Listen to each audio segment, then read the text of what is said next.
Hello students, our today's point for discussion is radius of gyration. We have already discussed about moment of inertia. Now there may be the question, why is it useful to define radius of gyration?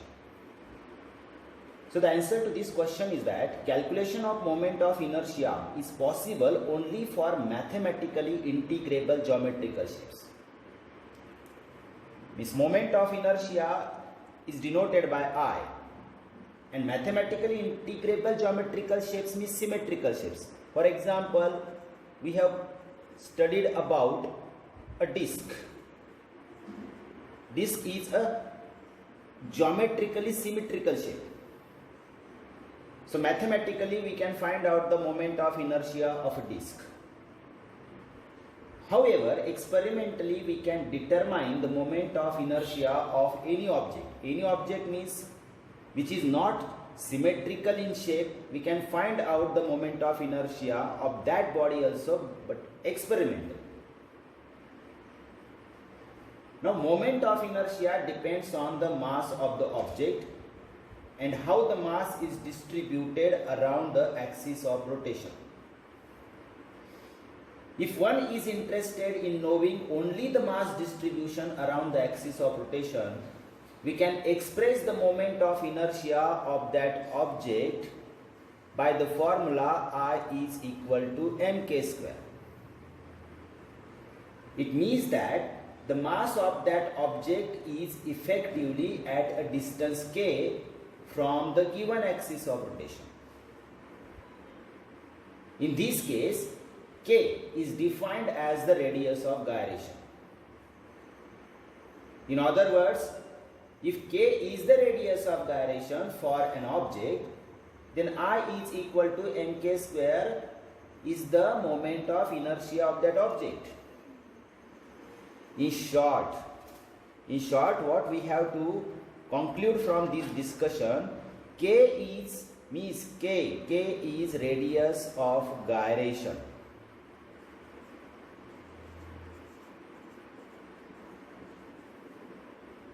K means radius of gyration is a measure of distribution of mass of an object from the given axis of rotation. So this is all about a radius of gyration. Okay, let us discuss about the radius of gyration of a uniform ring and uniform disk. What is meant by uniform ring and uniform disk, that we have already discussed in the earlier video. You can watch it. But here we are going to compare the radius of gyration of ring and disk. Both are uniform. Suppose if we consider ring and disk both are having the same mass and same radius. M is the mass of the ring as well as disk also, and R is the radius of ring and disk also, means both are having same mass and same radius. Then if IR is the moment of inertia of ring and KR is the radius of gyration of the ring, these two are about the ring. And in case of disk, suppose if ID is the moment of inertia and KD is its radius of gyration, then the moment of inertia of a ring is written as m into r square. But in terms of radius of gyration, the same formula can be written as m into kr square. Now if we compare these two, m will be cancelled and we get the value kr is equal to capital R. Suppose this is equation number 1. Now for the disk, the moment of inertia id is written as mr square upon 2. This expression we have already obtained in the earlier video.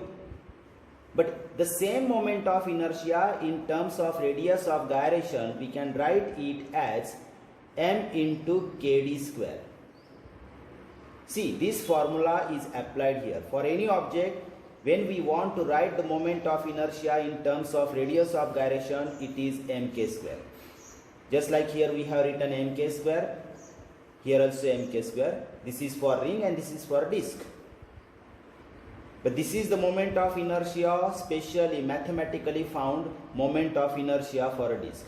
Now if we compare these two, then mm will be cancelled and we get the value of kd is equal to r upon square root of 2, taking square root on both sides. Suppose this is equation number 2.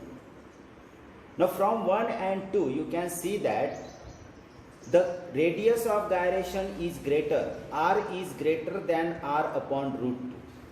So from 1 and 2 we can write kr is greater than kd. Means radius of gyration of a ring is greater than radius of gyration of a disk. So what we can conclude from these? If the ring and disk both are having the same mass and same radius, then the radius of gyration of a ring is greater than radius of gyration of the disk. It means that the distribution of mass of a ring is greater than the distribution of mass of a disk. In short, the whole mass of the ring is distributed along the circumference, means at a distance r. In case of ring, the distribution of mass is at a distance r. See here, at a distance r. But in case of disk, the distribution of mass is from 0 to r. See the difference. In case of ring, the distribution of mass is at a distance r, means completely along the circumference of the ring.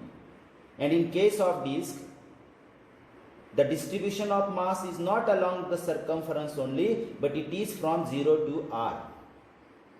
Means all about the axis of rotation, the mass is distributed from the axis of rotation in case of a disk. So what we can conclude again, greater the radius of gyration, greater is the distribution of mass. Greater the radius of gyration, farther is the distribution of mass, means much away from the axis of rotation. So this is the thing that you have to remember. Okay. Okay, now if you have understood all the discussions up to now, let us discuss one question here. Define radius of gyration. On what factors does it depend? What can you infer if a uniform ring and uniform disk have the same radius of gyration? So let us see this question in parts. First part is define the radius of gyration. So first we have to write the definition of radius of gyration. How can we define? Radius of gyration of a body about a given axis is defined as the distance between the axis of rotation and a point at which the whole mass of the body is supposed to be concentrated so as to possess the same moment of inertia as that of the body about the same axis. So in this definition you see the words at which the whole mass of the body is supposed to be concentrated. You should know where the whole mass of the body is supposed to be concentrated. That point is called as a center of mass. What is center of mass that we have studied in the earlier standard? Means for symmetrical shapes, bodies, suppose this is a board and if it is having a rectangular shape, its center of mass is located at the point of intersection of diagonals. Means if we draw the diagonals where they intersect each other, at that point the center of mass is located. And that is the point where the whole mass of the body is supposed to be concentrated. So let me repeat the definition of radius of gyration. Radius of gyration of a body about a given axis is defined as the distance, see, distance between the axis of rotation and the point at which the whole mass of the body is supposed to be concentrated so as to possess the same mi as that of the body about the same axis. Now this is the definition. Next part of the question is on what factors does it depend? Dear students, radius of gyration depends on three factors. What are these three factors? Let us see them one by one. Radius of gyration depends on the distribution of mass of the body. How much the mass of the body is distributed depends on that how much will be the radius of gyration. So first thing, distribution of mass. Second, position of the axis of rotation. If the body is given and through which the radius, through which the axis is passing, that position of axis, on that depends the radius of gyration. So radius of gyration depends on the position of the axis. Okay, axis of rotation. Third, shape and size of the body. What is the shape and size of the body depends how much will be the radius of gyration. So these are the three factors on which radius of gyration depend. Let me remind you again. First, the distribution of the mass of the body. Second, position of axis of rotation. And third, shape and size of the body. So these three things you have to remember on what the radius of gyration depends. Now let us see the next part of the question. What can you infer if a uniform ring and uniform disc have the same radius of gyration? Ring and disc, if both have the same radius of gyration, means radius of gyration of disc is equal to radius of gyration of ring. Then what you can conclude? What is your inference? What is your conclusion? So if we want to find out the conclusion, we have to do some mathematical calculations here. So how? Here the radius of gyration of a disc can be written as mds into rd square upon 2. This is the derivation that we have already found out. But in case of radius of gyration, id can be written as m into kd square in terms of radius of gyration. So what we can conclude from this step, we can write it as mm is cancelled, and if we take square root on both sides, we get kd is equal to rd upon root 2.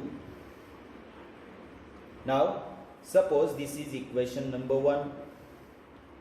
Now in case of ring, the moment of inertia can be written as IR is equal to mr into rr square.